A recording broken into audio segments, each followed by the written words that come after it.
message to share with you. I already prayed, and I'm a little. It, it, it, it's easy to share here because you already know kind of what I'm going to share with you.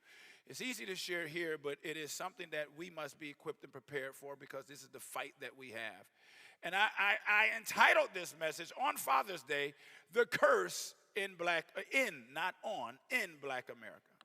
The curse in Black America. And I want to talk about this for a moment, and it may be something that you don't hear every day in the mainstream because they don't want you to hear it. As always, if you have any questions, you can text me, and I will answer those questions. I will tell you, let me give you a heads up. If you text me while I'm answering questions, it's pretty much closed by that point. So you need to text sooner, because if we're in the middle of asking questions, we can't add other questions, but we'll do our best to answer all the questions that we can. And if there's a mass amount of them, they'll kind of categorize them for me in categories. Even if I didn't answer your question, it'll be similar questions. You can text me at 662-505-4544. And if you text this number on Wednesday or Thursday, you won't be getting an answer. It's during service that I answered in real time. That's for you here in this room or anybody around the world that's watching this live. You can text live and we will answer your questions. Don't assume that all the questions came from inside the room. They could come from anywhere, and that's okay. I don't even know who sends them because they come to a separate number. The question is racism, the first question I'm going to talk about, is racism the curse in Black America?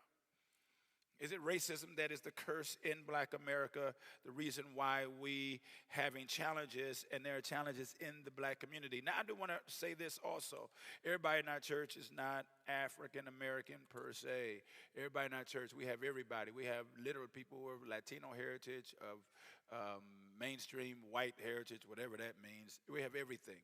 But this word will speak to everybody. But I made this specific for a reason, because the curse that we will see is an American curse, but it disproportionately affects the Black community. And I want to talk about it just for a moment.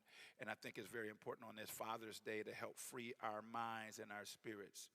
In 2002, I got a lot of statistics I want to show you because I don't want to give you my opinion. Statistics from Gallup polls, Pew Research, from the U.S. Census, from Take Charge. I got a lot of things I want to share with you, so we're going to push through it. And the word is in here, and God is going to free us. In 2002, 70% of Americans felt race relations were positive. You see it's circled there, 2002. Whites and blacks felt the same way. But those numbers plummeted over the years up to 2001 based upon a Gallup poll. The question was, would you say relations between white and blacks people are very good, somewhat bad, very bad? Well, the challenge is that in 2023, especially, systemic racism, politicians and educators claim that systemic racism is rampant in America. Systemic racism was promoted, especially in right about 2013. By the way, that's not a new term. That's a term I learned in college. But it became mainstream and pushed during that time. And when a question was asked there, if you look at from where we circled to 2013 is where the plummet came. Right in the middle of when we had the first black president ever in America, we talk more about racism than ever. And there's some reasons that a sociologist could say. I'm not a sociologist. They could say that there were reactions, there were things of that sort, but we do know that black people could not have put the first black president into America, so it had to be a collaborative effort.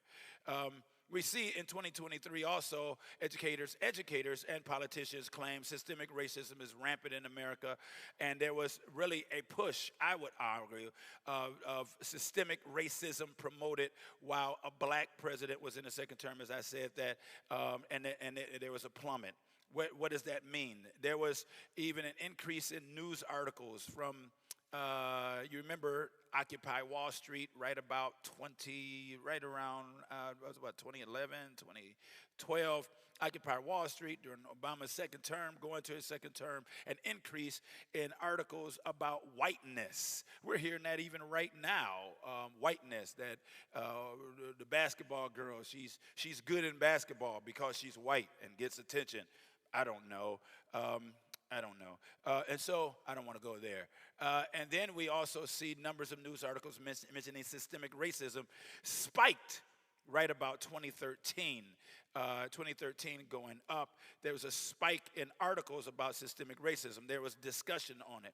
Meanwhile, the paradox is that looking at the U.S. Equal Employment Opportunity Commission, which logs racial discrimination complaints, at the same period of time, racial discrimination complaints plummeted, which means if you go back to 2010 or so, there was a peak, almost over 36,000 racial discrimination complaints at their job. And by 2020, 2021, 2022, it was lower than ever. Well, not than ever, but lower than it had been since the 1990 racial discrimination case. So on one hand, we're hearing more about race. On the other hand, we're seeing less issues about racial discrimination. Are you all with me? All right. Yeah. And so we see also statistics on multiracial marriages as percentages of all marriages over time. Starting in 1990 to 2000 to 2010, the numbers continue to rise. And from 2008 to 2010, new marriages, the numbers in all race categories of multi-race marriages continue to rise. Whites had more multiracial marriages. Blacks, Hispanics, Asians, American Indians / Alaska Natives. And I'm using these terms because I'm going towards what the U.S. Census gave us. And so if we were that racist, it seemed like we would be more separated and stratified. But there was a narrative in the news and in articles and in academic journals that said one thing, but on the ground we were seeing another thing. We even saw from 1970 to 2020. In 1970, there were 1,500 black elected officials. I was a one-year-old baby then. And by 2020, there was. Now, some of y'all just said I was a baby now. He's just such a baby. And then there's other people in this church that said he is old as dirt. It's such a funny place living in this church. Amen. I'm his son's age. Hey, Dad. So. In 2020, there were over 10,000 black elected officials in the U.S. Over 10,000 black elected officials in the U.S. And so if things were so racist systematically, one would ask the question, why were there so many black elected officials? One would say maybe they were in black cities or whatever else, but those officials are in all strata of society. Well, the talk on race, I would argue, and I'm done with it now, I believe we have misdiagnosed the cause of disparities in our society. I would argue that we do not have a systemic racism problem, but we do have a fatherless home problem. And that is much greater than any KKK can ever do to you in 2024. That is greater than any racist can do to you. And now I feel you, but just stay with me for a minute, and I believe the word and the stats will bear me out. In Malachi chapter 4, verse 6, there's a scripture. He didn't quote no scripture. Malachi 4, verse 6 says, and he will turn, he meaning God, the hearts of the fathers to the children, and the hearts of the children to the fathers, lest I come and strike the earth with a curse. If the hearts of the fathers don't turn to the children to the fathers, there will be a curse that strikes upon the nation. He's talking to the nation of Israel. But I believe we can apply this today.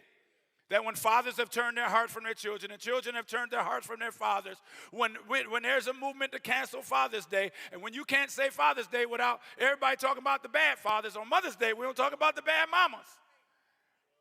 And I ain't telling no man happy Mother's Day. And I sure ain't telling no woman happy Father's Day. I don't care you raise your child, you still ain't a daddy. You was not a daddy and a mama, you are a mama. If you were a man raising a child, you were still a daddy. You wasn't a daddy and a mama. No. That just don't even make sense. That fits in that dad joke. Something about chicken and the egg. I don't know. Today, we live in a time, in the past, 80+% two-parent families in our community. Culture was rooted in our faith. We wanted better education. I'm just saying, those who were before us wanted better education for their children. They work hard to provide for their families. Matter of fact, if you look at the stats and look at time, look over time, 1860 to 1900, we would call that time Reconstruction. Am I right? That was the golden age of black community. Am I right? Stay with me, y'all. Stay with me. 1860 to 1900, black home ownership rates grew from an infinitesimal number to nearly 22%. Home ownership rates. Additionally, 74.2% of black homeowners completely owned their residences as of 1900. From penniless population just out of slavery, that 372,414 owners of homes had emerged. These are slaves. Ex-slaves, first-generation free people were buying homes, living in homes. Of these, 255,156 are known to own their homes outright. Between 1939, let's continue, because one would argue to me, I know history.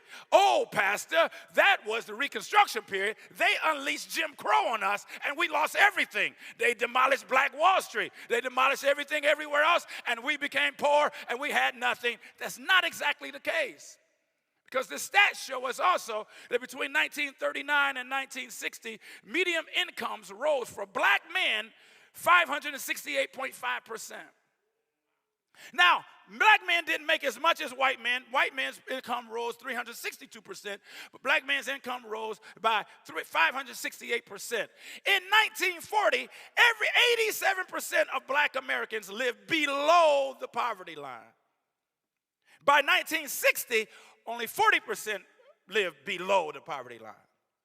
There was a move of affluence in the middle of Jim Crow, in the middle of strange fruit, in the middle of oppression, in the middle of being called names and have to move on the side of the sidewalk. Still there was affluence in our community. As a matter of fact, click here. Yeah, as a matter of fact, a 1953 real estate trade journal called Blacks the nation's newest middle class. You even see commercials on how to market to black people in the 1950s because that's where the money was. That same year, Time magazine wrote, "The signs of Negro prosperity are everywhere."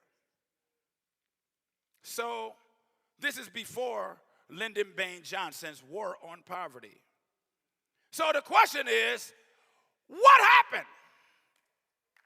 Because there's generations now who think that we've always been like we are. They think, and also they believe that because of slavery we don't have families, but a child in a black community is more likely to be in his home during slavery or post-slavery than they are now to have a father in their home. What happened? I'll tell you what happened. In 1965, it was the first time in American history that the federal government financially incentivized women to have children outside of marriage with AFDC program. The AFDC program was aimed to destroy families. AFDC, aids to families with dependent children. AFDC program, you couldn't get the money if a man was in the house. So the man hid under the bed when the social worker came. And what happened is, before 1965, they said, we got to get rid of the too prouds. Because there were men who were too proud to take government money. I'd rather do bad, I'd rather struggle, but I don't want your food stamps. We'll just eat this. So there were men that did that. So they cut the man out, went around him, just like the snake did Eve. And said, we're going to go to the woman, and said, we can get you this, just make sure he ain't in your house. And so then she said, oh, I can do good by myself. If you may not be able to see this, but all of this will be on the website by tomorrow. In 1950 to 1960, AFDC caseload was 7% growth. AFDC grew by 7% because in 1950 to 1960, wasn't nobody taking it. They were saying, I don't want your money. I got it. They were saying, no, I'll take care of my house. I'll pay my bills. And if it's mine, and if it might not be what I have, I don't want it. And so they got to get rid of them too proud. Men like my grandfather, people laughed at, built his own house with his own hands in a subdivision that was against the code. All other houses looking like he's after he got off work, he figured out without YouTube University how to build his own house. And they said, you can't do this. He said, it's my land, stop me. Because he was too proud to bow and follow those rules. That house is still there. Boom. The caseload rose from 1950 to 1960 by 70%. 1960 to 65, the caseload of AFDC rose by 24%. But after the law came, get the men out, from 1965 to 1970, the AFDC caseload rose by 125%. That's a lot. 1970 to 75, 29%. 1975, 1980, 3%. If you were born in the 90s, surely you came in a generation where it became normalized that you got money from the government. Your parents didn't get it. But your parents, there was a whole lot of marriages that broke up. There was a whole lot of relationships that broke up. There was a whole lot of, I don't need no man because you can be incentivized. The government said, we will be your man. Now, why would the government do that? Why would people do that? Because if you want to destroy a house, you must first bind the strong man. And if you bind the strong man, you can take the whole house. So, wait a minute. It wasn't just couldn't be a man in the house. You were incentivized to have more children. So, keep having sex. Have babies. Don't marry them. And you get paid.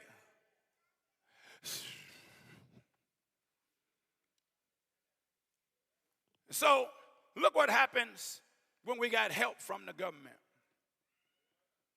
The marriage rates by race. The dark green line is white, non-white, non-Hispanic white. The light green line is Hispanic. The black line is black. In 1960, there's no depreciable difference. You see it circled there. Everybody was married at about the same rate. By 1970, with the Great Society programs, with the programs that I just outlined and many more, you get your rent paid, you get a washing machine, we could buy you a car. You see the gap widening. And then go down 10 more years to 80, you see the gap widening. Then, now, really, non-Hispanic white Hispanics, their numbers didn't go down much, but our numbers were plummeting. And by 1990s, there's a huge gap between black people getting married and the rest of the population. And now by 2010, it's a huge gap. Now, granted, everybody's numbers drop, but in the black community, it dropped extensively. Where even now, even in school, you don't even write dad and mom. You assume the child don't even have a daddy. You don't say, call your daddy, you only say mom. Or you say parent. Because it's assumed that the entire school has no daddy. And we they daddy. You see the gap? And you see what happened over time. As a matter of fact, this is going to bless you. Until 1970, black women were more likely to be married than white women. Until 1970. That wasn't that long ago, even if you were born in the 2000s. 1970 is not a long time in history. If you look at the purple line with the red dots, and you look at the green line with the red dots, percent of never married amongst women aged 35 and older by race. Back to 1890. In 1890, it was close. Black women. White women were getting married. Then you go down, it wasn't that far to go down, but if you go up, you see where the lines intersect. I'm sorry. Forgive me. I just read this wrong. I'm sorry. The reason why the number is low because these are women likely to be, these are people never married. So from 1890 to 1970, black women were more likely to get married than white women.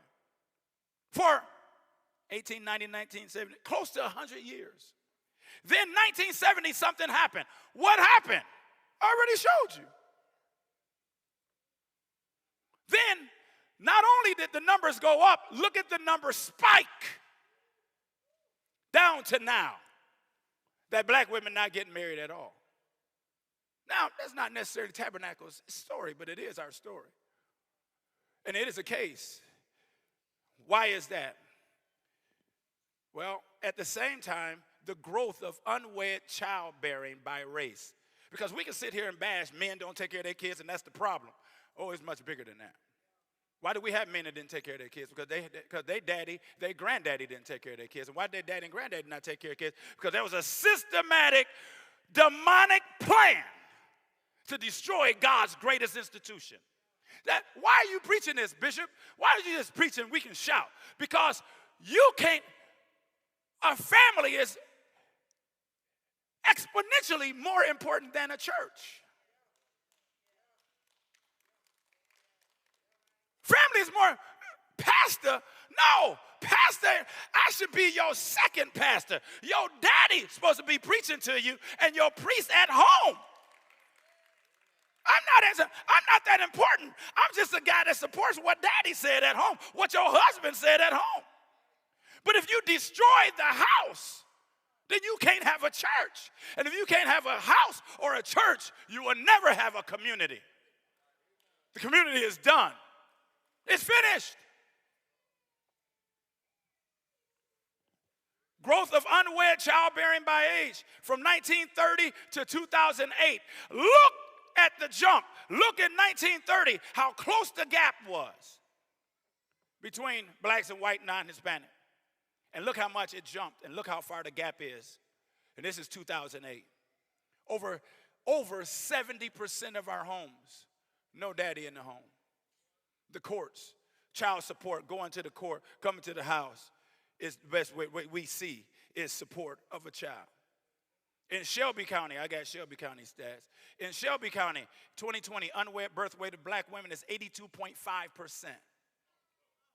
82.5% of the babies who were born, the mama not married to the daddy not married to the mama. 34.2% of the white women in Shelby County are not married to their husband, to the baby daddy.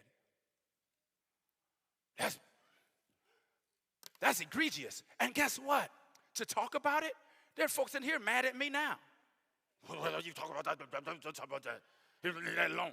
It's the white man's fault. The white man did this to us. The white man couldn't do this to you. He messed up our minds. Huh? Are you that serious? He told you to lay down, get up, and forget about who you laid with and forget about your seed. He told you to fight and go on your own. No. That's okay. I got solutions. It's okay. We got Bible for it. Communities with fatherless homes changed our cultural norms. Then, when we were 80% two-parent families, that's how we looked on the left. Now that we 80% fatherless homes, that's how we look. Let me tell you something. If a boy got a daddy, he ain't walking around looking like that. Ain't no boy. I ain't even had a boy try to do that in my house. They ain't even try. I make them pull their pajamas up. Boy, put them pajamas up. Because actually, you know, we used to teach why people sag. We used to teach it, but now they don't even care. You sag is prison culture. You sag to say, I'm available sexually to another man. So you sag down and say, I'm available sexually. I'm that. You tell a boy that, he just be like, I don't care. The rapper rapper do it, and you see all the rappers are turning out. That even now, because like P. Diddy is a groom, right? So the term groom has become negative. He's grooming her. He's grooming. Ooh, that's bad. That makes you a pervert. No, to groom is a beautiful thing. Oh, God. You're supposed to, why the man stand here? I stand here. He stand here. Do you, don't you, will you, won't you? I do. He is called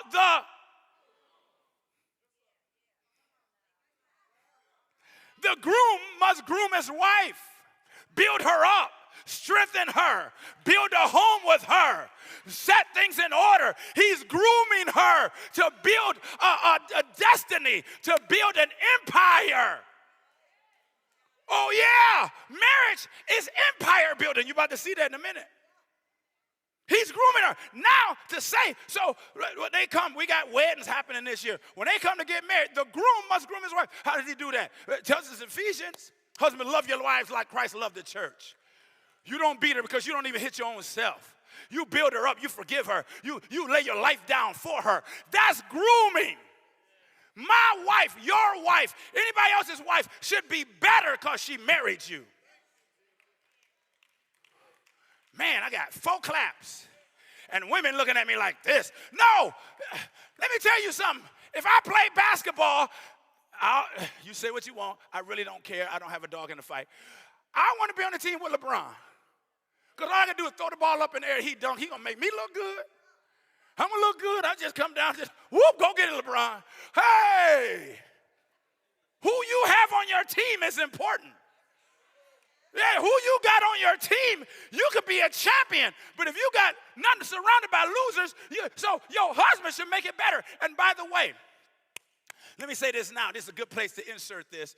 Just daddy living, breathing, sitting in the house don't make the children better. You got to be a father. You got to actively engage. Be priests. I wish I heard somebody. Provider, and you got to provide for your family. Now we have quantified provision down to dollars. How much you got? Then you can. And it's interesting that our daughters have been tricked out so much by the devil. They've been tricked out to sell themselves to the highest bidder. If he makes 6 figures, then I'll go with him because he's making good money. Don't matter about his character. They've been tricked out by the enemy. Because first of all, daddy's the one to protect you from the trick daddy. But then girls marry their fathers. You do know that. Girls marry their daddy.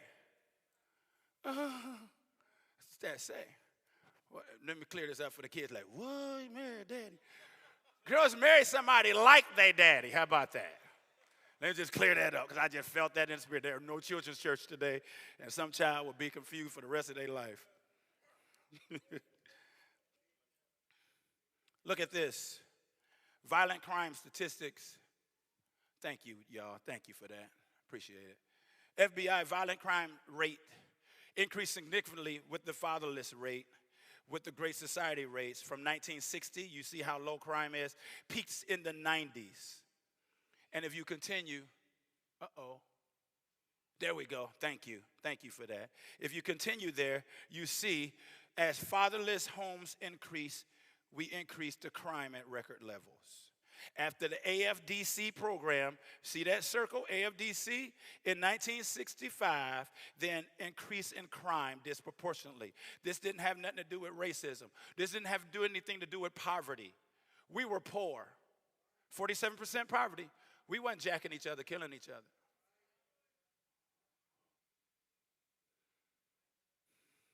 Then what happened in 94? Was it 94? It's up. Okay, I'm ahead of myself here. What happened in 94 was the crime bill. 94, the government, I named the other president, so I need to name them. The first black president, y'all say, because he played the saxophone, Bill Clinton. Passed the crime bill. Y'all said he was black because he played the saxophone. Blew me away. And cussed at him and Monica. But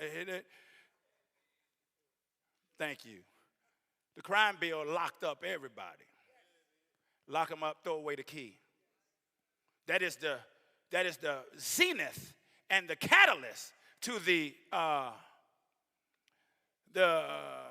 criminal, the industrial complex, the prison industrial complex, the boom of private prisons. Private prisons boomed at that time. You can own stock today in prison, and there because people made money on our dysfunction. So media was flooded with images of women doing this and men thugged out who had never been no thug, so that you become a thug so that we can get paid. And you believe that's our culture. And me in this suit right now, that ain't us. That ain't us. We used to go to church picnics in suits. In a whole suit. Nah, I ain't going back to that, I'm sorry. We used to go to a whole church picnic with a whole suit on. Sitting down, grilling. Y'all all right? You want a hamburger? Fix my tie. Then we see something. The data, my brothers and sisters, speaks for itself. There's a curse, and it's here. But let's look at the true driver of disparities. I'm almost there, and we're doing good in time. The median income by race, because you got this whole argument of equity versus equality, and equity would then say lower standards, because if we have less, if the numbers are less, that means somebody racist caused us not to have it. So now there are people saying we need to have lawyers, so for black people to have more equity, let the standard for the test come down so we can pass. Do you know what that means? That the people who you think are helping you are saying you too stupid to study and pass. No, don't lower the standards. I'll study and I'll pass it just like you will. Give me a book, give me a fair shake. I got this. I don't need no help. As a matter of fact, since you've been helping me, I've been hurt ever since. Please don't help me no more. All help ain't good help. I'm preaching right now. I'm preaching like I'm your daddy. If your daddy ain't never told you, I'm telling you right now. That's what you come to church for. Now, look at this. Asians make, on their median household income for Asians is $98,174 for Asians. Median. That's the middle. Median income for white folks. White folks don't have all the money. So if you want to talk about racism, why are the Asians making so much money? I'm about to show you in a minute. White people, median income, $76,057. Hispanics, median income, $56,113. Negroes, okay, black, this is according to U.S. Census, $45,438. Why are we so low? Why we ain't making no money? Why they house got money, we don't have no money? It must be the white man, he took it from us when we were asleep. Kill the white man. I ain't seen nobody white in the longest. I've been riding all through Memphis. I ain't seen nobody white. Last white man I saw was running. But watch this. The correlation is astounding. When you put those numbers next to the percentage of households who have unwed mothers by race, single parent numbers are inversely proportional, the correlation. So Asians only have 11.7% single parent homes, and they have the highest income. The next people who have the next highest number, 28.2% of whites, then they have the next highest. That every time the number gets bigger, your income drops. Hispanics, 52.1%, single parent homes, 56,000. Blacks, look at that number, 70%. Single parent home down to 45,000. So wealth is gone. You want to talk about black wealth? Put your house in order. Want to talk about wealth? Put your house in order. And that don't mean mama got to be working, daddy got to be working. When we work together, my wife, we chose not, when? 28 years ago? 28 years ago, we chose that she was going to work. She was going to work, but not for nobody. She's going to work for our empire and raise our children to make sure that they're right. We don't need that ain't for everybody. But what am I saying is our median income still raised even when she didn't have a formal job. I hope y'all hear what I'm saying. Because then, first of all, I didn't have to worry about child care. Second of all, I didn't have to worry about them getting sick as much because they at home. Third of all, I can go down the line. So we made that sacrifice, but it paid off. I wonder, when you going to work, you need to get paid, you need to get paid. But then I can't have no wife just laying around all day watching TV, doing nothing, and I got to come home, cook, clean, take care of the kids, make sure everything's right, and you been home all day, and you ain't doing nothing, and you mad at me. Come on now, at least don't you see, Pastor said Sharon stayed home. When I came home, I had a home. I cook when I want to cook. I hope y'all hear what I'm trying to say. I wasn't looking for drawers. The drawers was clean. I don't know. Did you wash your clothes? Wait a minute. I've been out there all day and then you this, and then you want to, I got to fight them and I got to fight you too? You want to go out to eat? You've been here all day and I bought groceries? When you going to take me to the restaurant? When we get around, let's go to the kitchen. We're going to call it a restaurant.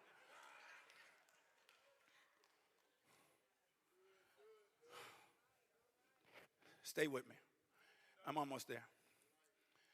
This is deliverance. I am convinced Hosea 4:6 is true. My people are destroyed for lack of knowledge. And I can't be your pastor and you get the okie doke pulled on you. I can't be your pastor and you go out believing something that demons have given you and it's not true. And it affects your entire life. They got something called critical race theory. Oh, man. Somebody got to do it. Now, you need to understand, it's not just critical race. They got critical gender theory. They got all of it is based in, I did a whole teaching on it online. I'll pull it up. I think I can find it. I'll pull it up and I'll give it to you. I'll send it to you. It's all based on Marxist theory. Critical theory is based on Marxist theory. Let me give you a 60-second crash course on it. Felicia Foster here, she's an economist. She has a degree in economics. Her MBA is in economics. So she can explain it better. Let me give you a 60-second crash course. The Marxist theory, Karl Marx in the, what's his book? The Communist Manifesto, states that the proletariat, which is the ruling class, must fight with the proletariat is the working class, must fight with the bourgeoisie, the bougie people. The bourgeoisie are oppressors. They hold income, and the proletariat must fight and overthrow it, and then there must be a distribution of wealth. However, when they tried that and tried the revolution, the people did not respond properly, and then they identified something called hegemons. You all heard of hegemons? Hegemonic authority. Hegemons are institutions that block what they believe would be the revolution. Because communism says that they must be the final authority. You can't look to somebody else. I hope y'all hear what I'm saying. Because if you don't, we don't have, thank God I live in America. We don't have a communist government. Of course, there are a lot of people who want it, but they're getting blocked. So they believe they must be everything. And anything that blocks them from being the ultimate authority becomes a hegemonic authority which must be destroyed. So the first thing that got to be destroyed is God. Because as long as there's a God, as long as there are people who believe in God, they won't see the government as their God. So every communist country, no matter where, goes for the church. But then they get rid of the church. But then what happens is, daddy in the home is an authority. They listen to daddy. Even you grown. I talk to my daddy. I listen to my daddy. So we got to get rid of the family, because the family is a hegemonic authority that does not give us, we got to move the family out the way so we can have direct access to the children to do what we want, to indoctrinate them without interference from pesky parents, pesky Bible, pesky this. This has been in play for a long time. So you see Hitler, how he moved in Germany. He started the Hitler Youth. And he indoctrinated the youth. And he had guys who would do anything. He moved them away from their families and indoctrinated them. And you say, how did these soldiers do all of this? Killing the Jews, doing all of this. Because they were indoctrinated. They went around the family. And the family, they contextualize it as, oh, your children are going to have a better life, get a better education, da-da-da-da. That's why you see laws now saying parents don't have a need or right to have consent on everything the child is doing because they're running the same underplay for the underplay. They're running the same thing. So your child feel like they're a girl, they're really a boy. Don't tell mommy, I won't tell your mommy. Just talk to us at school. And they'll start a GLAD group. That's why we started our own school. Because that's what they're doing down at the school. No, it's just between us. And they're grooming them in a negative way. Are y'all with me? So critical race is based. Anybody looks at critical theory. Its foundation is upon Marxism and communism. Critical race, critical gender, any critical study is based in that whole thing. So critical race, and what happens is that if I can get you, here's the last piece of critical theory. If I can make you a perpetual victim, I can then control you. Because your destiny now is in my hand, not in your own hand. So critical gender, women are always oppressed, always. So everything is oppression against women, and you can't change being a woman unless you want to change being a woman. Then you're really oppressed because you're trans. Black people, so you're black, you're always oppressed. So only thing that can help you is we will help you, protect you from those bad people that won't let you rise. We'll help you because there's nothing you can do. Life is bad. You're going to suffer. It's there. Now, if you look at this, marriage reduced poverty for whites and blacks. They would say it's the structure, values, traditional, the values. And they now argue that the traditional nuclear family, daddy, mama, children, is racist. This is what they're arguing. They're saying the traditional family, mama, daddy, children is racist, and here's where they get the argument from. This is how the demons are getting this from. Because look, in the black community, we don't have it. We don't have mama, daddy, children, so it's obviously racist because, look, we don't have that. Never mind, you crash my car, blow it up. No, you don't crash it. You put a bomb, blow up my car, and then you come back and say, you don't have a car? That's bad what they did to you. And you don't want to blow it up. You know, cars, everybody has a car as a bad person. If you just blew up my car, and you driving a car. Did that analogy make sense? If it made sense to her, then y'all didn't say nothing, then we'll keep going. It's not white privilege that generates the most income disparities. Marriage reduces poverty for whites, blacks, and Hispanics. Look at this. Percentage of families that are poor. In a white, non-Hispanic families, 22% are poor. In black families, 35.6%. Hispanic families, 37.9%. You already see the difference in the numbers a minute ago. Now look at this. Look at the percentage of married families who are poor. In white families, only 3.2% of married families are poor. In the black community, only 7.0%. So 35% of the poor families in the black community are single families, non-married families. Those who are married, only 7% hit below the poverty line. Hispanic, only 13% hit below the poverty line that are married, 37.9%, which means if you are married, there's something that works there. Black family income, married couple family, 45.4%. Median income is $74,878 for married couples. Female householder, no spouse family, median income $31,801, according to the U.S. Census. There's a nuclear family agenda. I just told you about it. Then you see these people from the National Council on Family Relations, Bethany Letique, PhD, and Antoinette Landour, PhD. They got PhDs. They say, like white privilege, family privilege is an unacknowledged and unearned benefit.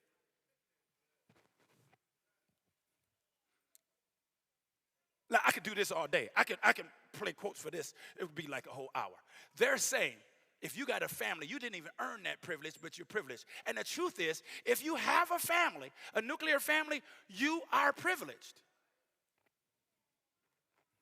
You privileged. Daddy, mama, kids in the house, that's privilege. Emotional privilege, spiritual privilege, financial privilege. It is privilege. But that privilege didn't just come willy-nilly. It's a choice. Because young man, young lady, you choose who you lay down with. She didn't just show up pregnant. She was a rump at the club, and you just hooked up with her. You choose. Yeah, it was a nice rump at the club, but now you got to raise a child with that rump. He was fresh with his outfit. He was fresh. He had rims on his car. Now you got to raise a baby with them rims.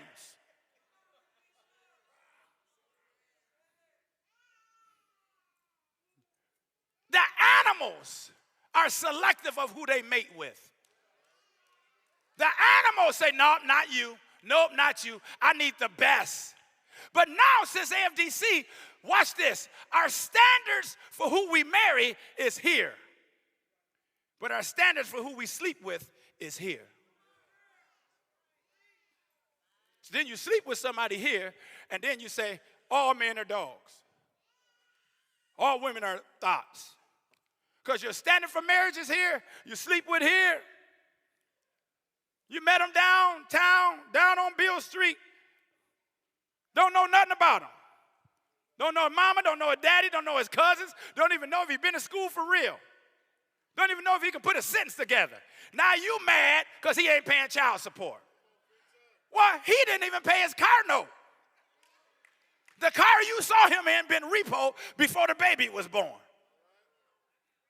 Now you see this man not even paying, that man not even, he didn't even know nothing about him. Man, my wife was slick, man. My wife knew my social security number like first week I knew it. She said, I know your social security number.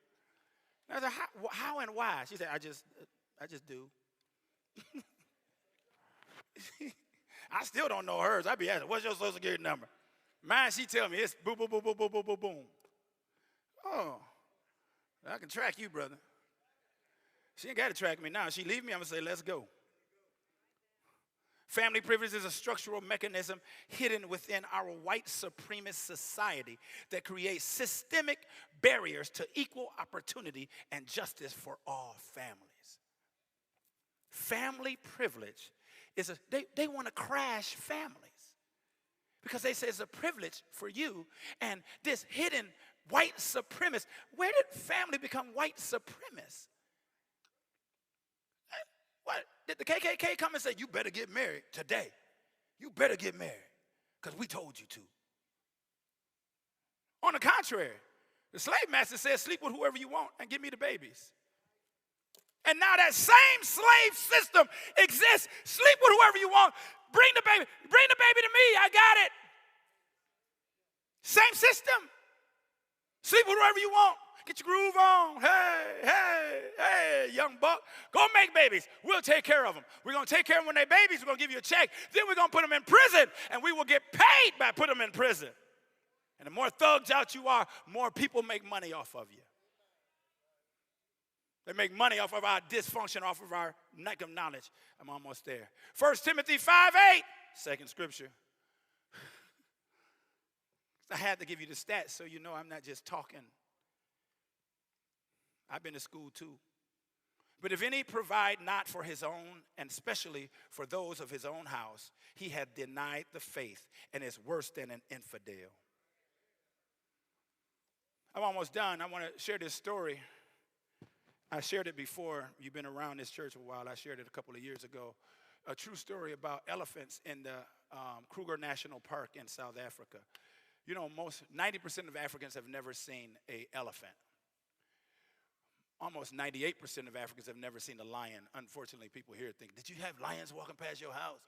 Like, no.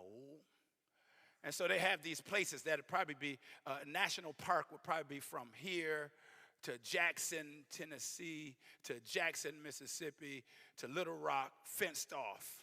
And the animals are inside there, and you can drive through and see the animals. And animals live, don't nobody feed them, don't nobody nothing. You fence that off, and then that's a huge area where if you got money, you go on a safari and you ride in those places. That's the only people. And the only time people see that, if you live next to that fence, sometimes an animal may get out the fence. Well, they had elephants that were breeding, and the elephant numbers were growing. And they said, well, let's take the old male bull elephants. And they gave them from Kruger National Park. I told you how big it is. They took those elephants and gave them to a national park in neighboring country, Botswana. And they gave these old male bull elephants to Botswana, their national park. And they said, now we got enough elephants. Well, immediately, strange behavior started happening. Elephants started killing rhinoceroses. They were goring rhinoceroses with their tusks, these elephants. And elephants and rhinoceros are not mortal enemies. They don't even fight. Nothing happens. But these elephants were goring them. They tried to separate them. Somehow, these bull elephants were going and goring the rhinoceros. And rhinoceroses, I guess you'd say rhinoceroses are almost extinct. And they have them there protected. And the elephants are killing them, which is not even a natural enemy. They tried everything. They tried all they could. And the next thing they said is, we got to start culling these big bull male elephants. To cull is a nice word for veterinarians, meaning to kill them. So we got to cull these big bull elephants because these elephants are going to kill all the rhinoceroses. And one person in the room said, wait, let's try. We tried everything. Let's try one more thing. Let's go back and get those old bull elephants, the old male bull elephants, and bring some back and see what happens. And that's what they did. They went to get the old male bull elephants. They had to bring them in. They brought them in, leashed them. And from day one, there was no more rhinoceroses being killed. Everything became normal again. And they came, and this has been studied by many people, and sociologists say because the natural order was off. These young, full of testosterone, young bull elephants need to be checked and in their place. They were with their mamas. They were with a lot of females. But the old bull males treat them different than the women treat them. They'll knock them down. They'll knock them out. They got to move up the pecking order. And by the time they move up the pecking order, they had sense. And if that happened with elephants, how much more would that happen in our house? I remember when I started seeing, because I'm an in-betweener, right? Forget all that. I want to talk about it. But I'm born at the end of the golden age of our families, at the beginning of decimation. So I started seeing friends, their parents get divorced, their parents whatever, and I started seeing they could do whatever they want to. And so I started to resent my daddy. I wish my daddy would leave my mama so I could run this joint. When daddy was at work, I could talk like what, mama, what? And this is, I'm going to tell your daddy, hold now. You went too far now. Because, that's the ultimate words. I'm going to tell your daddy. But I deep down felt, I wish he would leave so that I can be in charge. I wish he could leave so I can do what I want to do. Now, I see some of you single mothers like, well, that wouldn't be my house. I would have wore you out. But that's what I felt. Because I felt like I'd be the head guy. I was the oldest child. I'm a big dude. I could take care of business. And daddy just, he just in my way. But it was that in my wayness that kept this crazy testosterone filled with crazy ideas, crazy dude in check. Or you would know me. Oh, Lord, have mercy. The scripture says, and you fathers, do not provoke your children to wrath. He just quoted it earlier. But bring them up in the training and admonition of the Lord. Just making sure your son can play basketball or football ain't a good daddy. You better teach that boy, that girl, how to love the Lord. Just because they can hunt and fish don't mean they're a good man. They got to know who the Lord is. They got to know who the Lord is. And you women, Proverbs 14:1 says, the wise woman builds her house, but the foolish pulls it down with her hands. It's better to live on a rooftop, than a house with a woman They lost their mind. So what do we do, church? What do we do with this information? First of all, I understand what I'm looking at. I understand who I pastor. I understand where I'm at. I understand that men, black, white, Latino, Asian, are being marginalized and demolished.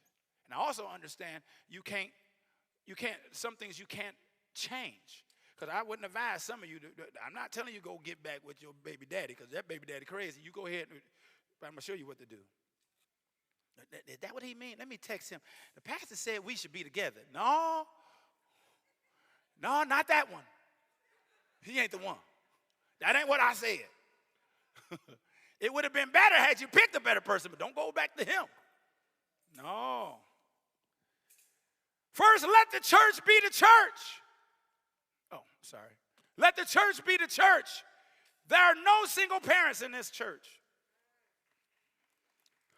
I appreciate the two of you back there that got it. What do you mean there are no single parents? But I got a child and I'm not married. But you got a whole family. Look, half the people that belong to this church are not even up in here right now. Half the people belong to this church are not even here. It's about 300 of y'all in here now. That's about half. Let the church be the church. We must nurture, we must love, we must support. We must be an extended family to the nuclear family. And if it is broken, we will bolster it up and build it up and support our single mothers, support our single fathers, support our grandparents who are raising their children, whatever it might be, support our foster parents, support our adoptive parents.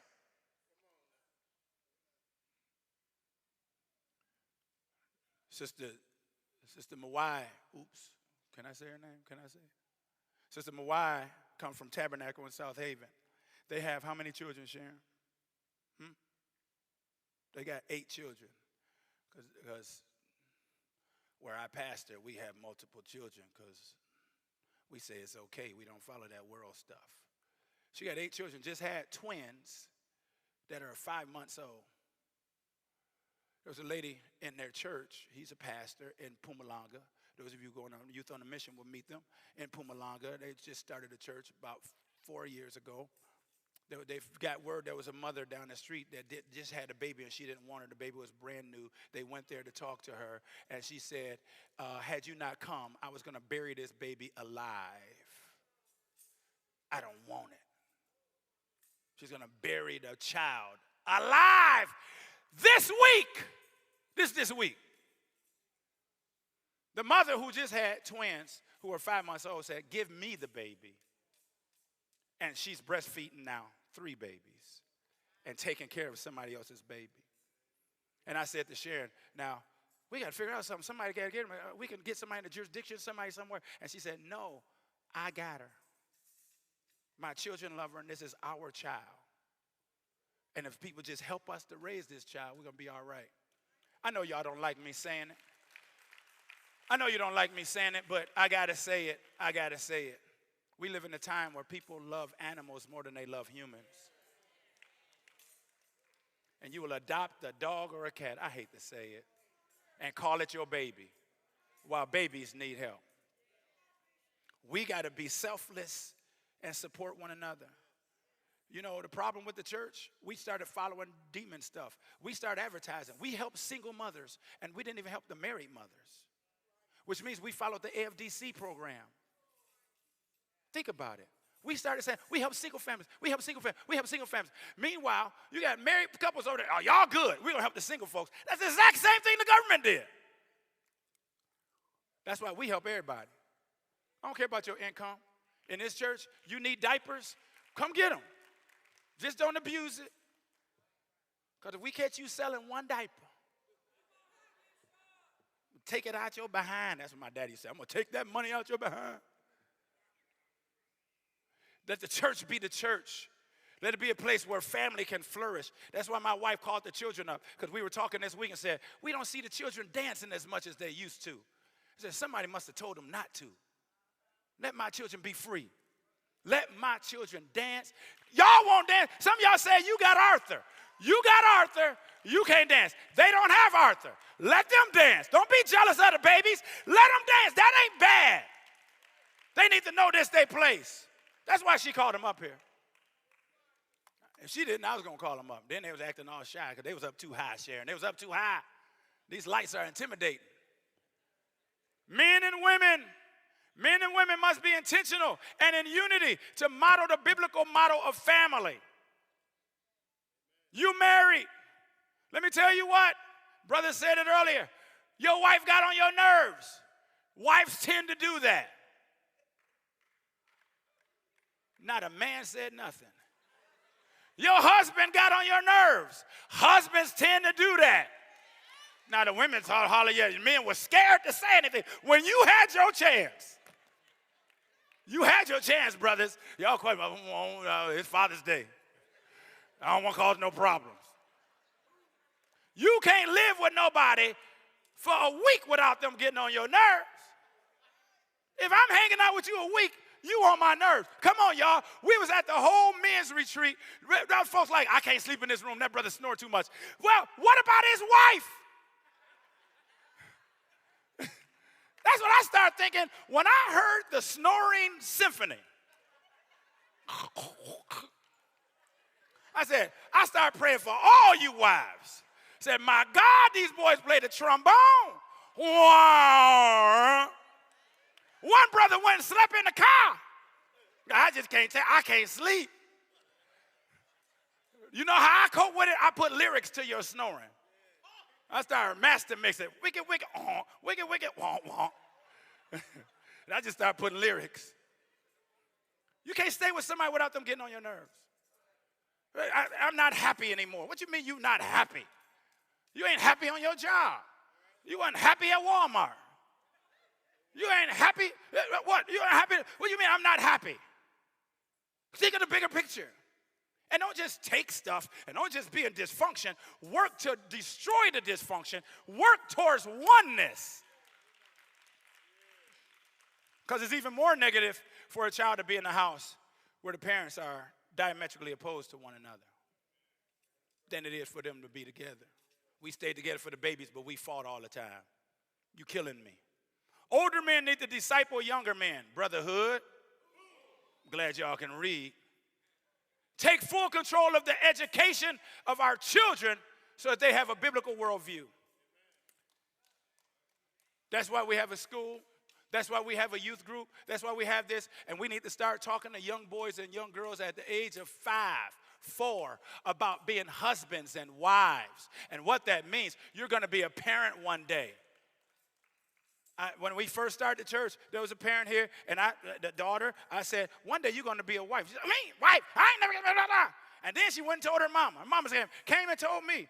Good person now. They were new to the church. How dare you tell my daughter at 8 years old she's going to be a wife? What's wrong with you? And I said, what's wrong with you that I didn't tell her that?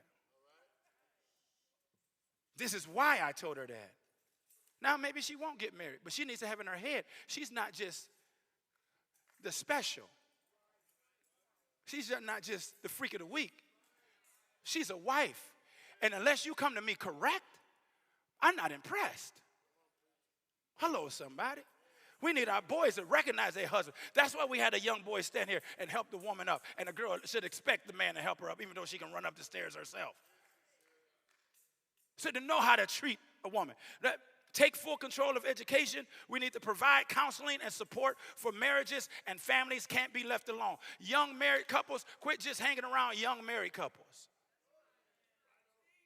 You need to hang around some folks that got some gray hair missing, some bellies that won't reduce. You need to get around some folks that ain't necessarily looking cool, not cool. You need to find out where you are. There's some folks who've been there. But here's the problem. Some of you older folks don't want to be around nobody younger than you. Because when they come, they bring in their kids. Now come to your house, bring your kids. You're going to break something. Y'all making noise. Don't you remember when you had children? Let them kids play. They only going to be there a couple of hours and you have your peace and quiet. Hello, somebody. Babysit sometime. Tell them to go on a date. And then give them ideas of what a date is. Because they never really dated, maybe. Well, I don't know. I ain't dated since I've been saved. Do we need to go back down there to the club, Mozambique? No. Help ex-offenders to get back into society. Because many of our fathers are in prison and locked up and emasculated. And we got to embrace training for sustainable futures. If you're working at the warehouse moving boxes, you better be getting an education right now because your job is going to be gone. Hello. FedEx paying you good money, but the robot about to be doing your job. I'm just telling you. FedEx, that ain't sustainable in the future. You need to get a skill with a certificate in your hand that you can do something. A plumber, an electrician, HVAC guy, a mason, not mason, building bricks. Make sure y'all don't misunderstand me. Because you don't have no skill, you ain't going to make no money. And then if you have no money, how you going to raise your family? Because we don't want the government's money. And they don't want you if you walk in there with your wife. I did that. We went in and just said, can we get the wick? Can we get the wick? Went in there with my wife. And they was like, who is he? What you want here? And when she gave me that attitude, because I was newly saved, I was like, who are you talking to? I'm her husband. And she looked, turned to Sharon. I want to talk to her. I'm her husband. Talk to me. My wife was tugging me. Talk to me. Needless to say, we walked out without the juicy juice. There wasn't no juice. We never get no juice from them. Because what did we say, Sharon? I said, we don't need nothing. You know what? Forget about it. We don't need nothing you have. We'll take care of it. We got it, right? And Sharon said, I'm with him. And we walked out. Then we got in the car and she said, you was a little hard on her. I wasn't hard on that woman, but I thank God she didn't say it in front of the woman. She didn't undermine me. She thought I was hard on her, and I was hard on her. Because how dare you undermine my patriarchal authority? Because patriarchy. I am a patriarch. If you want to get rid of patriarchy, you want to get rid of the patriarchs, which means you want to get rid of daddies. Oh, that's criminal feminist theory. I read them too. Embrace training for a sustainable future. And we got to start at an early age. I already said that. Teach and expect marriage before having children. We need to tell you, one day you're going to be a parent after you get married. Get married, have a baby, live your life. We need to make sure they know. We don't need to be saying that at 13. We need to be saying that at 3. No, that's too late. 6 months. 6 months. One day you're going to get married, and then you're going to have a baby. And not a minute sooner. And let me tell you something. You don't have to wait till you're 35 to get married. If you're 35 and you're not married, that's okay. But don't try to limit folks talking about you too young to get married. Because down there on that college campus, they're doing everything big enough grown folks do. They're living like married people. And now you're just too young, you're just too innocent. Because what happens, the longer you defer getting married, the more hurt, the more jacked up you get, the more baggage you have. Now you come in, there are 15 women and 32 men in this bedroom right now. And some of the men belong to the man. And now they come walking in the room because they've had too many experiences, waiting too long. Because you said wait, because I should have lived my life and had fun. Go have your fun. But let me live my life. If you're going to get married, be saved. Don't marry somebody that ain't saved. It won't work. I would say sorry, but here's the good news. We don't have service tonight. All right? Don't clap that much. Are Hebrew Israelites right about their message about the tribes and ethnicities? How can you help a group of people when they accept their conditions? Are black people going through so much because of their disobedience? Hebrew Israelites who say that they're the real Jews and that unless you came on the ship, we the people that are oppressed because we have failed the promises of Deuteronomy 28, where they are saying, what is correct, that if you reject God's word, yes, you will be cursed. But the other piece is, can you help a group of people when they accept their conditions? Yeah, the Bible tells that. Hebrew Israelites are off like 2 left shoes, bottom line. Bottom line. Let me just say that. And I can't get into all that. But the bottom line is that's why I'm preaching what I'm preaching, so that you do not accept what the devil has told you. All right? So good question.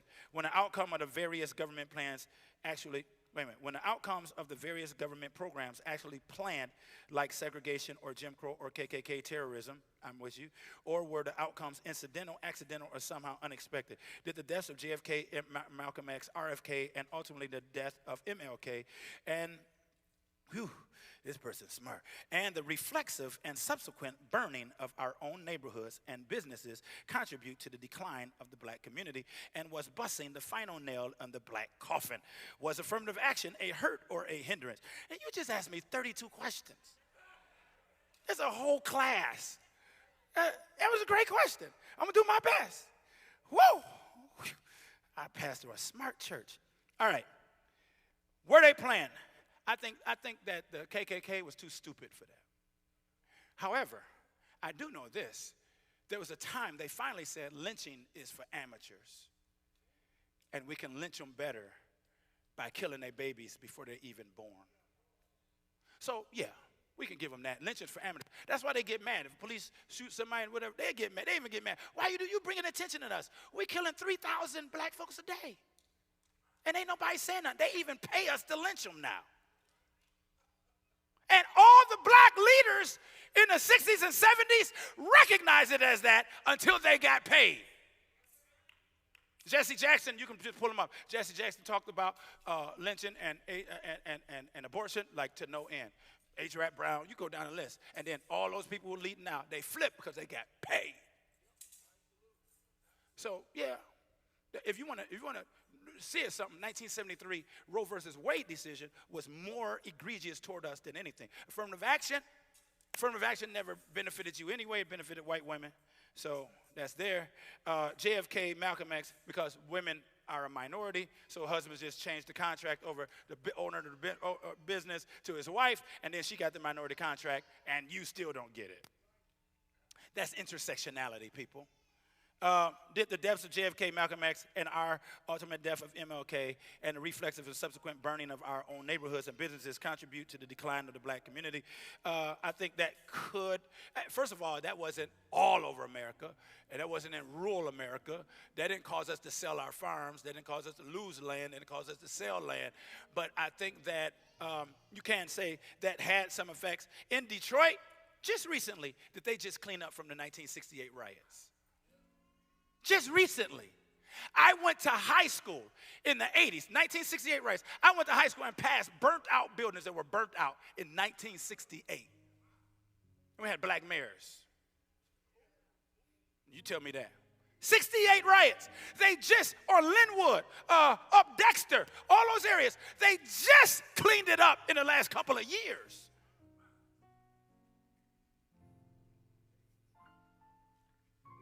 I know Detroit. That's what I know. They just cleaned it up. He's from Detroit. He know the same thing. She from Detroit. She know the same. I'm picking folks out now. Okay, I talked about it. What's your favorite scripture on unity, and how can that be applied to the curse in black America? How did the AFDC change the culture and climate artistically? What you're talking about is movies, you're talking about music, AFDC, and the changing climate of movies and things of that sort change over the time, especially coming towards the 80s and 90s. First of all television, from the beginning of television, is programming for the population, not just black people. You're being programmed. That's why it's called a television program.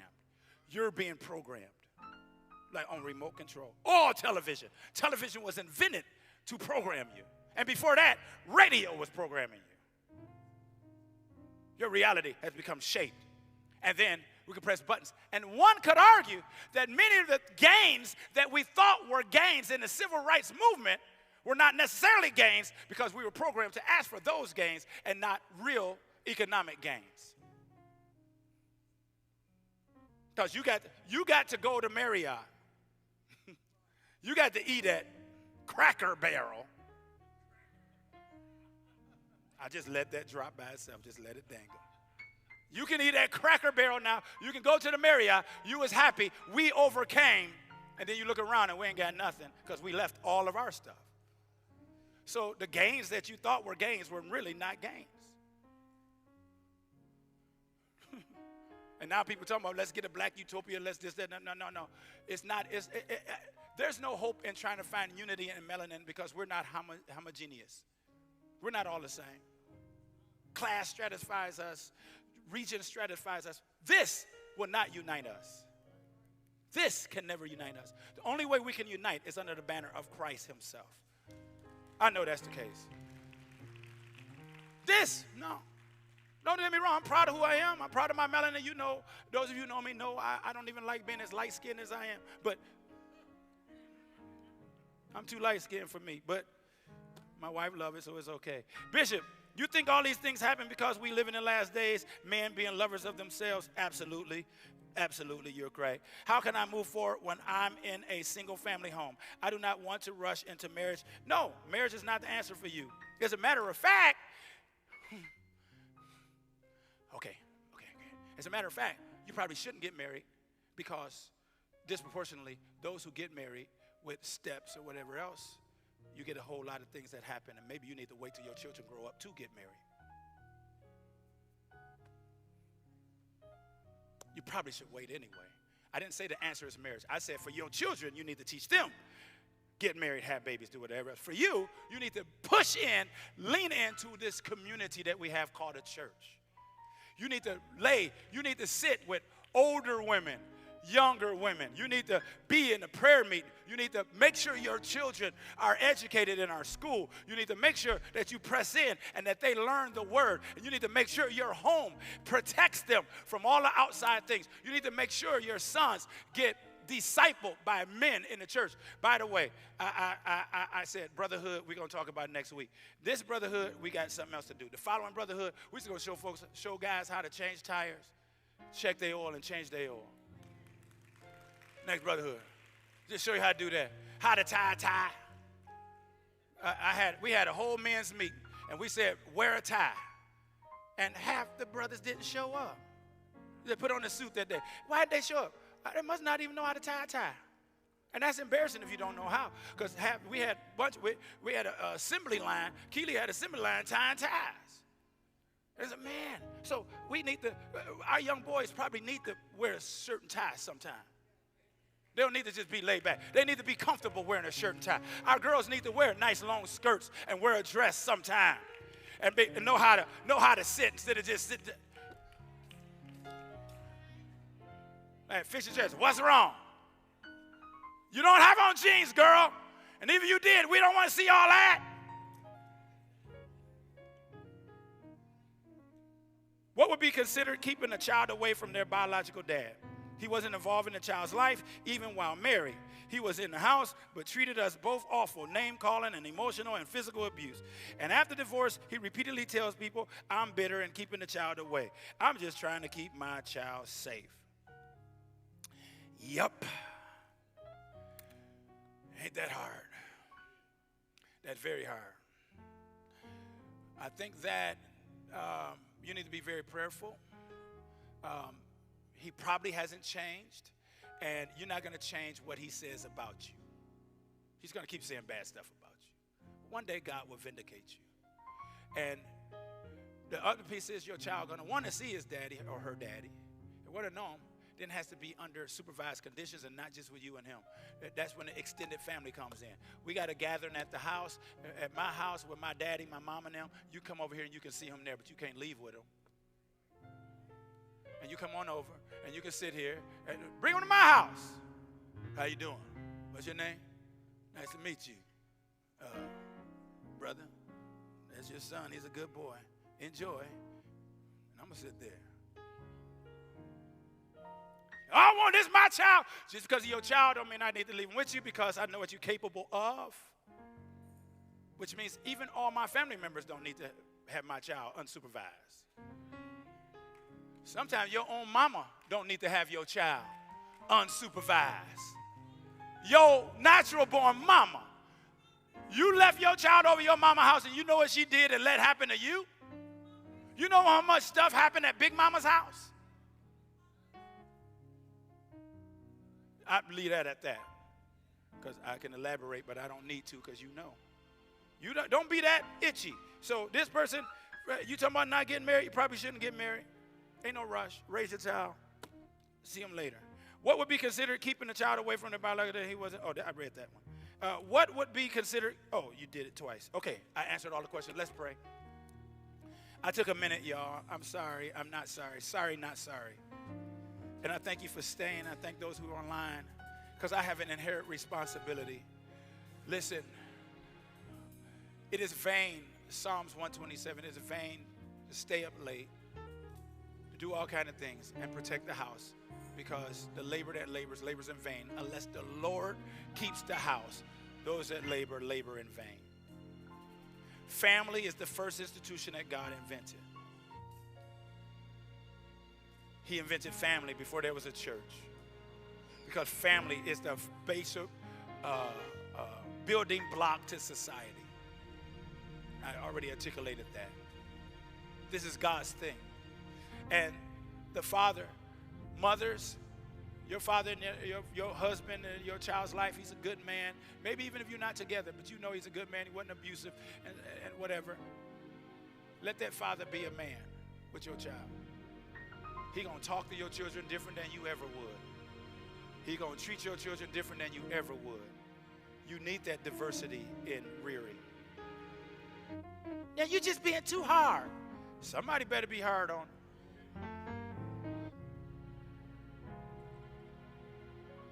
There was a time I knew a mother that used to wake her children up for work, her grown children.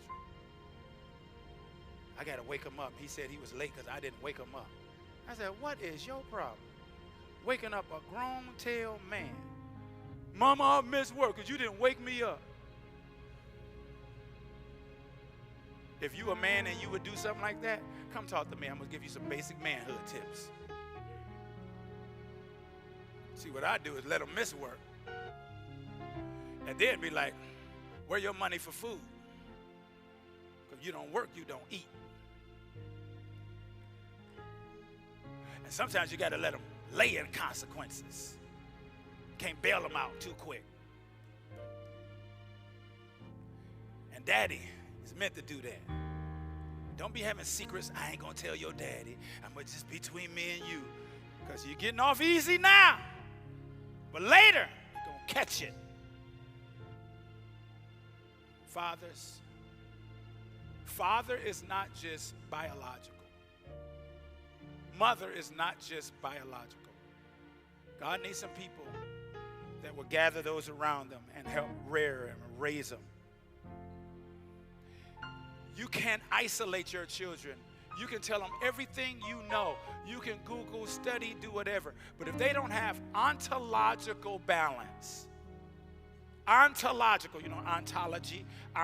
balance, they must interact with other generations.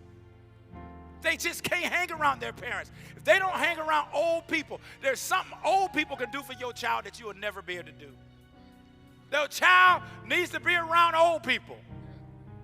And old people need to be around the child. Because you can tell, good thing for me now, I got children. Hey, I'm getting old, but my children keep me current. I learned that from you. You said that. Every old person needs a young one. Every young one needs an old one. You need something in between. They need to know how to talk with adults. They need to know when to shut up and not talk with adults. They need to know how to be not to be in grown folks' business. They need to know that. You can't talk everything around a child. So sometimes you got to go somewhere and talk, because you know the walls paper thin and they're hearing everything. They can't handle what you can handle.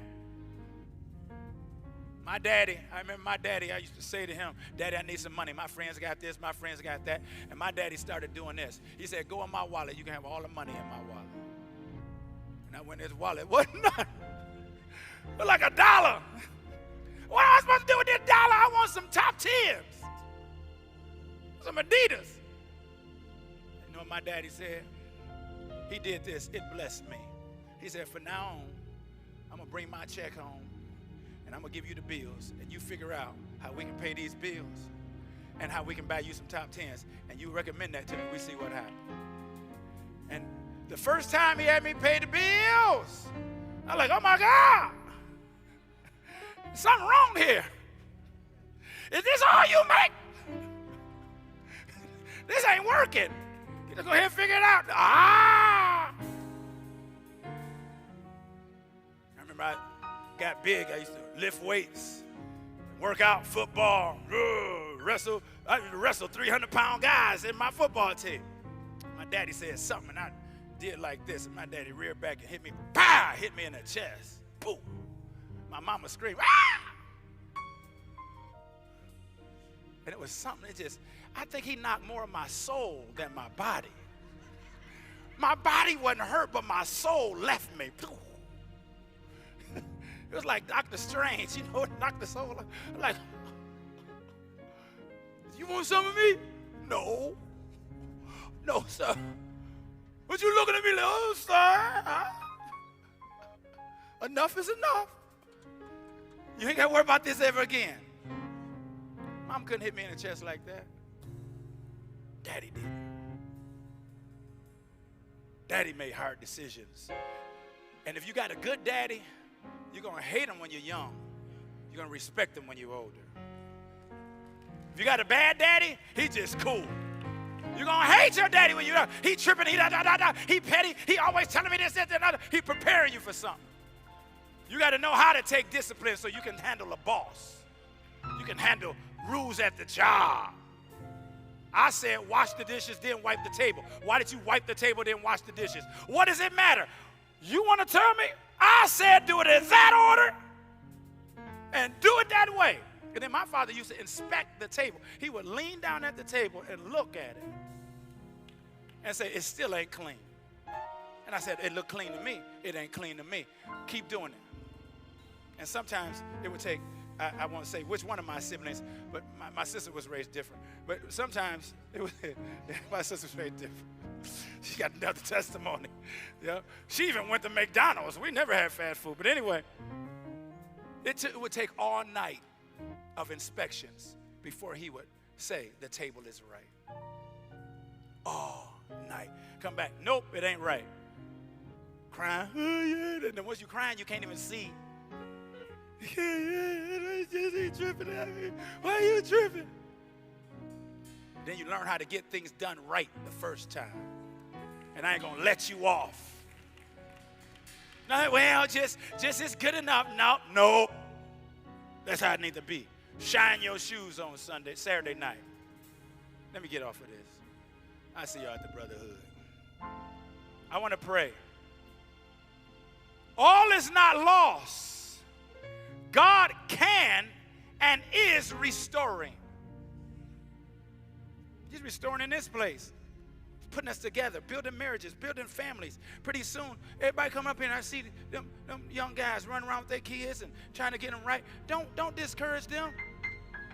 Your kid gonna have a little something on him. Gonna have something hanging out of his mouth. That's just life. Ain't gonna be perfect now. I wake up and I just get in the car. I just walk. I say, time to go. And whoever, the few people in the house know it's, actually I don't say time to go. I actually meet them at church. That's different. But now that I'm out of that season, I can help you in that season. That boy over there crying, making noise. I can help you in that season. I got a remedy for that. I can't tell y'all publicly right now because we don't have time. But I got to remember that, Tristan. I'm going to tell your daddy my remedy. Yeah, you won't like it, Tristan. God is restoring our families. Don't talk back to me. God is restoring our families. Yeah, I hear you. God is restoring us. Don't leave here thinking all is lost. No, what I was showing you is that Satan has an agenda.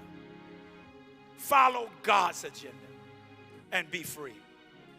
Emotionally, spiritually, financially.